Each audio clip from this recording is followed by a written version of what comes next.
Bapak, Ibu, Saudara-saudari umat beriman yang terkasih dalam Kristus, salam jumpa kembali dalam Santapan Sabda Minggu Palma berdasarkan Injil Markus bab 14 ayat 1 sampai bab 15 ayat 47. Tema renungan, Yesus dielu-elukan tetapi kemudian disalibkan.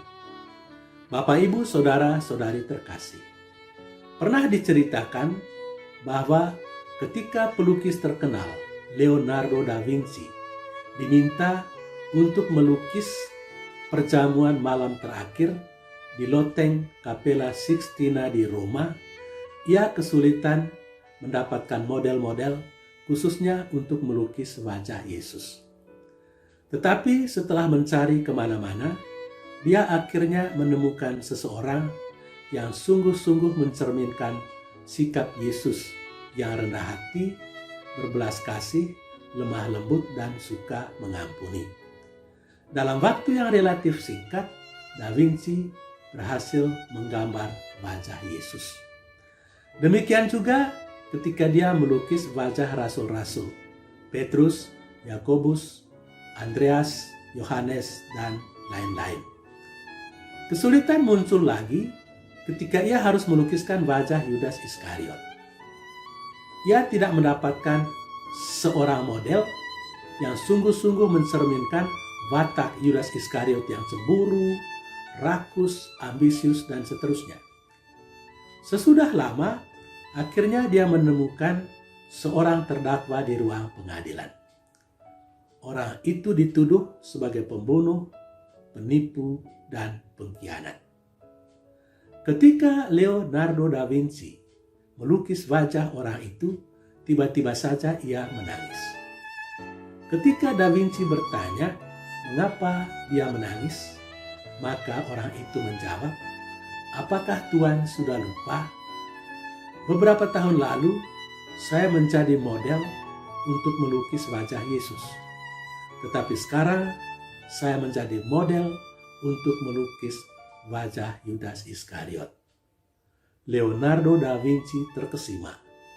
Ternyata beberapa tahun sebelumnya, Leonardo da Vinci menggunakan orang itu sebagai model untuk melukis wajah Yesus, dan sekarang dia menggunakan orang yang sama untuk melukis wajah Yudas Iskariot.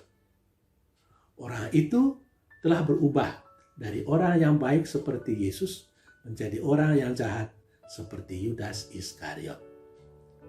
Saudara-saudari terkasih, orang bisa saja berubah, bukan saja dari jahat kepada orang yang baik, tetapi juga bisa berubah dari orang baik menjadi orang yang jahat. Hal seperti itulah yang terjadi pada penduduk Yerusalem ketika Yesus memasuki kota itu. Pada awalnya, orang-orang itu menyambut kedatangan Yesus dengan sorak-sorai. Mereka melambai-lambaikan daun palma sambil bernyanyi-nyanyi, "Hosana Putra Daud, terpujilah Dia yang datang dalam nama Tuhan." Tetapi apa yang terjadi kemudian? Tidak lama sesudah itu, orang-orang yang sama berteriak-teriak menuntut hukuman mati bagi Yesus. "Salibkanlah Dia, salibkanlah Dia. Jangan Dia, melainkan Barabas. Biarkanlah darahnya turun ke atas kami dan ke atas anak-anak kami." Orang-orang yang sebelumnya ramai-ramai bersorak-sorai menyambut Yesus sebagai Raja, kini berteriak-teriak memperlakukan Yesus seolah-olah sebagai penjahat. Mereka telah berubah dari orang baik menjadi orang yang jahat. Tetapi bukan cuma mereka yang berubah dari orang baik kepada orang jahat, melainkan juga orang-orang yang ada di sekitar penyaliban Yesus. Kaum Farisi dan ahli-ahli Taurat adalah orang-orang baik karena mereka itu adalah penjaga hukum Taurat dan pelaksana hukum Taurat. Tetapi mereka melakukan kejahatan yang sulit dibayangkan, yakni menyalibkan atau menghukum mati Yesus yang tidak bersalah. Pilatus juga orang yang baik Tetapi dia berubah menjadi orang jahat karena dia tidak berani membebaskan Yesus dari hukuman mati semata-mata karena dia tidak mau kehilangan kuasa. Serdadu-serdadu juga demikian. Mereka itu orang-orang baik di rumah, di keluarga.